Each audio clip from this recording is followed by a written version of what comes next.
ഒരാളുടെ മണ്ടയ്ക്ക് കയറി വേറൊരാൾ തുള്ളണ കാഴ്ചയാണ് ഇപ്പോൾ കണ്ടുകൊണ്ടിരിക്കുന്നത് കേട്ടോ. ആസ്വദിച്ച് പൂരം കണ്ടുകൊണ്ടിരിക്കുക.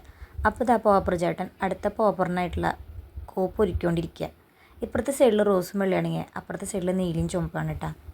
ഇപ്രാവശ്യം നിന്ന വശം മാറിപ്പോയതിൻ്റെ ഒരു ചമ്മലും മുഖത്തിലുണ്ട് നിൽക്കുകയാണ് 3 പേരിട്ടാ.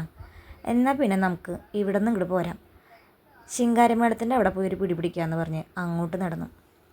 ശിങ്കാരിമേളക്കാർ വാദിച്ചിട്ടാണ് കൂട്ടിക്കൊണ്ടിരിക്കുന്നത് കേട്ടോ. ഓരോ മോഡൽ സ്റ്റെപ്പാണ് ഓരോ സമയം.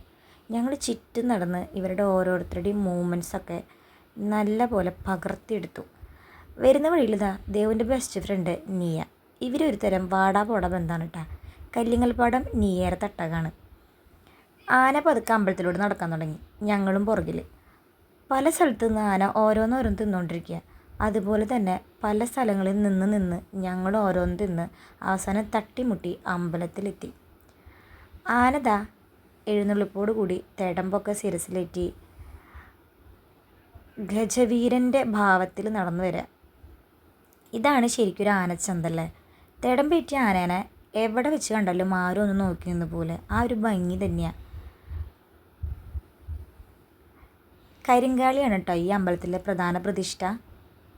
ഞാൻ ഇതുവരെ ഈ അമ്പലത്തിൽ വന്നിട്ടില്ല, ആദ്യമായിട്ടാണ് ഈ അമ്പലത്തിലോട്ട് വരുന്നത്. ഞാൻ വിചാരിച്ചൊരു വലിയ അമ്പലമായിരിക്കുന്നു, പക്ഷേ അത്ര വലിപ്പമില്ലാത്ത അമ്പലമാണ്, പക്ഷേ അത്രയ്ക്കും ജനങ്ങളാണ് അമ്പലത്തിൽ. അപ്പോൾ ആ ദേവിക്ക് അത്രയും ശക്തി ഉണ്ടെന്ന് അതിൽ നിന്ന് നമുക്ക് മനസ്സിലാക്കാൻ പറ്റുമല്ലോ. ദേവിയുടെ മുൻപിലിതാ ആനയും മേളക്കാരും തായമ്പ കൂട്ടിക്കൊണ്ടിരിക്കുക. ഞങ്ങൾ നല്ല പോലെ പുറത്തുനിന്ന് തൊഴുതു. അടുത്ത പ്രാവശ്യം ഞങ്ങൾ ഇതേ സമയത്ത് ഇവിടെ ഉണ്ടാവുമെന്ന് പറഞ്ഞു.